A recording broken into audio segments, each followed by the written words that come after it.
जैसी करनी वैसी भरनी। यह वाक्य तो आपने सुना ही होगा, अर्थात जैसे आप कर्म करोगे वैसा ही आपको फल मिलेगा। लेकिन क्या आप इस बात पर यकीन करते हैं कि जैसा आप कर्म करेंगे वैसा ही आपको फल भी मिलेगा? आप में से अधिकांश लोगों के मन में यही प्रश्न जरूर उठ रहा होगा कि आखिर इसमें पूछने वाली बात क्या है। यह तो सत्य ही है कि जैसे हम कर्म करेंगे वैसा ही हमें फल भी मिलेगा। लेकिन एक बार अपनी आंखें बंद करके अपने आप से यह प्रश्न कीजिए। देखिएगा कि आपको इस प्रश्न का उत्तर क्लियर नहीं मिल पाएगा। लेकिन आज की जो कहानी मैं आपके लिए लेकर आया हूं, इस कहानी के माध्यम से आप यह समझ जाएंगे कि आखिर कर्मों का लेखा जोखा हमारे जीवन पर किस प्रकार प्रभाव डालता है। एक समय की बात है, एक गांव में दो भाई रहा करते थे। दोनों ही कुशल थे, किंतु उनमें से एक बहुत ही क्रूर, घमंडी और बहुत चालाक था। वहीं पर दूसरा भाई बहुत ही शांत स्वभाव का और बहुत अच्छी प्रवृत्ति वाला था। बड़ा भाई, जो कि बहुत क्रूर, बहुत चालाक था, उसने धोखा देकर अपने छोटे भाई का सब कुछ अपने नाम करा लिया था और छोटे भाई के नाम पर कुछ भी नहीं बचा था। उसे तो बस एक टूटी फूटी झोपड़ी मिली थी जिसमें वह और उसकी पत्नी रहा करते थे। उसकी पत्नी हमेशा बीमार रहती थी और उसे तरह तरह की यातनाएं, पीड़ा और कई समस्याओं का सामना करना पड़ता था। छोटा भाई बहुत गरीब था। उसके पास पैसे भी नहीं थे जिससे वह अपनी पत्नी का इलाज करवा सके, लेकिन वह बहुत शांत स्वभाव का था, अच्छी प्रवृत्ति का था। वह कभी किसी का बुरा नहीं करता था। फिर भी उसके मन में हमेशा एक प्रश्न रहता था। वह हमेशा अपने आप से कहता था, हे ईश्वर, मैंने कभी किसी के साथ बुरा नहीं किया, कभी किसी का बुरा नहीं सोचा। फिर आखिर मेरे साथ इतना बुरा क्यों होता है? मेरी पत्नी हमेशा बीमार रहती है, मेरे बच्चों को 2 वक्त का खाना तक नसीब नहीं होता और मैं चाह कर भी अपने परिवार को एक अच्छा जीवन तक नहीं दे पा रहा हूं। आखिर ऐसा क्यों? वहीं पर दूसरी तरफ मेरा भाई है जो बहुत झूठा, चालाक और घमंडी है। उसे देखो, वह अपना जीवन कितना ऐशो आराम से जी रहा है। उसके पास ढेर सारा धन, रहने के लिए अच्छा मकान और खाने के लिए अच्छे अच्छे पकवान हैं। वह तो अपना जीवन मजे में जी रहा है और मैं यहां पर घुट घुट कर मर रहा हूं। उसे कोई परेशानी नहीं और मेरी परेशानियां खत्म होने का नाम ही नहीं लेती। यह सोचता हुआ वह इस विचार पर पहुंचा लगता है कि बुरे कर्मों का फल ही अच्छा होता है और अच्छे कर्मों का फल अच्छा नहीं मिलता। और देखते ही देखते यह बात उसके मन में घर करने लगी थी। ऐसे ही कई दिन बीत गए और अब छोटा वाला भाई और भी ज्यादा परेशान रहने लगा था, क्योंकि उसकी पत्नी की तबीयत ठीक होने का नाम ही नहीं ले रही थी और उसके सामने तरह तरह की परेशानियां खड़ी थीं, जिन्हें देखकर मन ही मन रोता रहता, परेशान होता। एक दिन की बात है, वह किसी काम से दूसरे गांव की ओर जा रहा था। तभी उसकी नजर एक साधु पर पड़ी। वह साधु एक द्वार पर खड़े होकर भिक्षा मांग रहे थे और वह हमेशा केवल एक ही बात कह रहे थे, तेरे कर्म तेरे हिस्से और मेरे कर्म मेरे हिस्से। जब छोटे भाई के कानों में यह बात पड़ी तो उसे बहुत गुस्सा आया। वह तुरंत ही उन साधु के पास जा पहुंचा और उनसे कहने लगा, हे गुरुवर, मैं आपको कब से देख रहा हूं, आप केवल एक ही बात कह रहे हैं, तेरे कर्म तेरे हिस्से और मेरे कर्म मेरे हिस्से। क्या यह सत्य है? इस बात का जवाब देते हुए साधु कहते हैं, हां, यह बिल्कुल सत्य है। क्या तुम्हें इस पर यकीन नहीं? तभी वह छोटा भाई उन गुरु से कहता है, हे गुरुवर, लगता है आपको कोई भ्रम हो गया है। मैंने अपने जीवन में कभी कोई बुरा कर्म नहीं किया, न ही मैंने कभी किसी के बारे में बुरा सोचा, न किसी का बुरा किया। उसके बाद भी मैं हमेशा परेशानियों से घिरा रहता। तकलीफें दिन ब दिन मुझे और परेशान कर रही है। मुझे तो आज तक मेरे अच्छे कर्मों का कोई अच्छा फल नहीं मिला।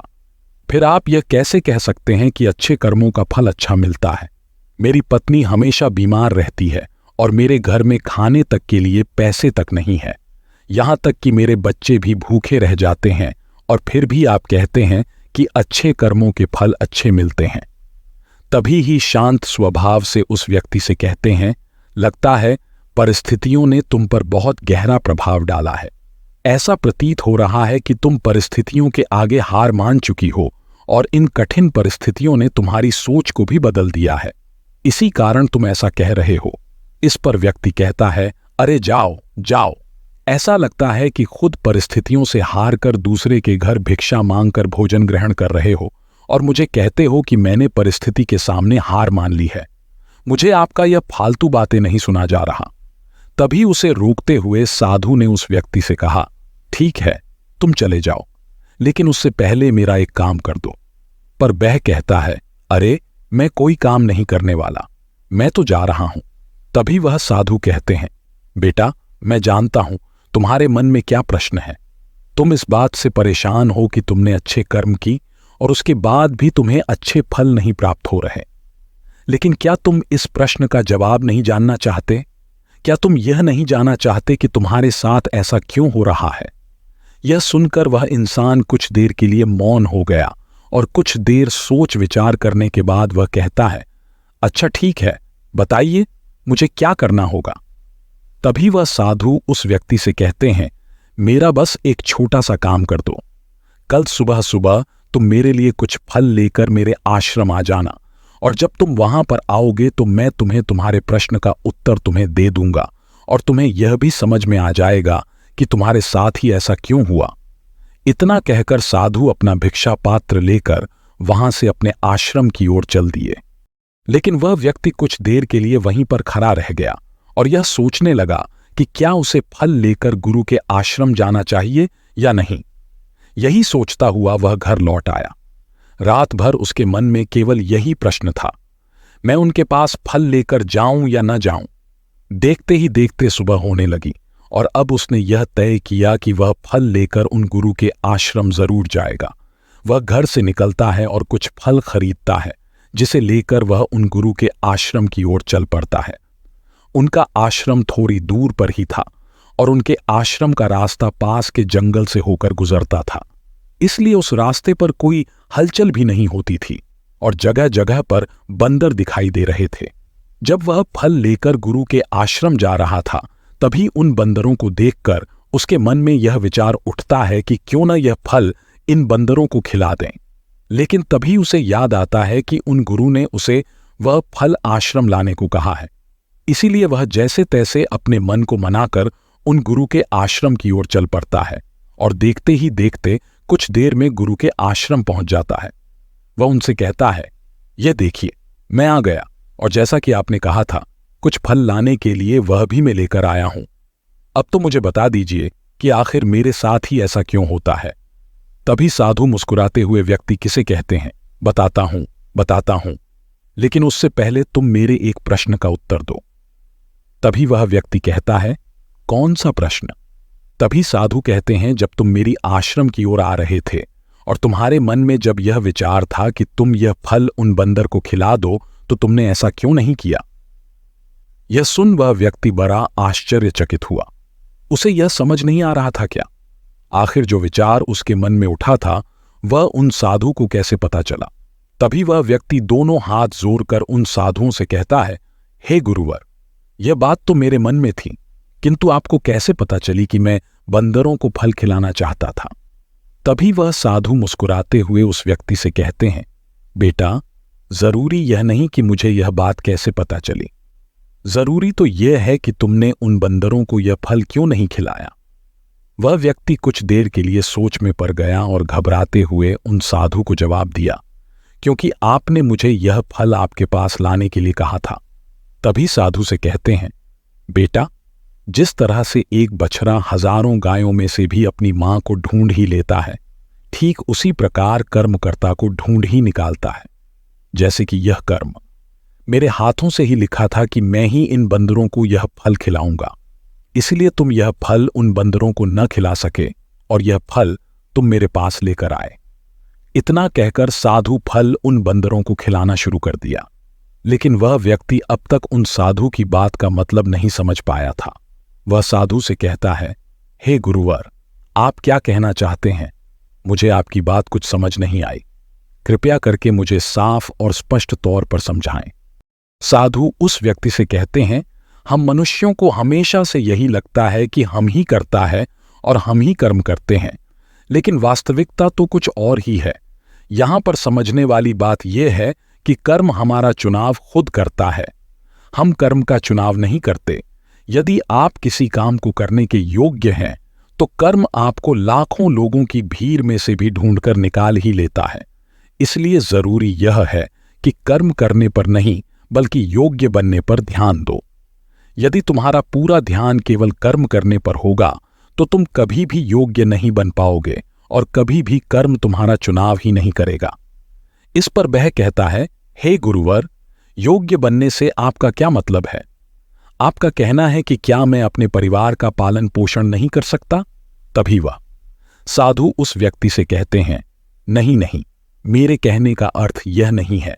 मैं तो तुमसे यह कहना चाहता हूं, योग्य बनने के लिए जिन कर्मों की आवश्यकता होती है उसके लिए तुम्हें पहले छोटे छोटे कामों को करना शुरू करना होगा, और जब तुम उन कामों में निपुण हो जाओगे, कुशल हो जाओगे, इतने योग्य बन जाओगे तो बड़ा कर्म या यूं कहें कि मुख्य कर्म, जिस कर्म के लिए तुम बने हो वह कर्म तुम्हें ढूंढ ही लेगा और वह कर्म तुम्हारे पास खुद ही चला आएगा।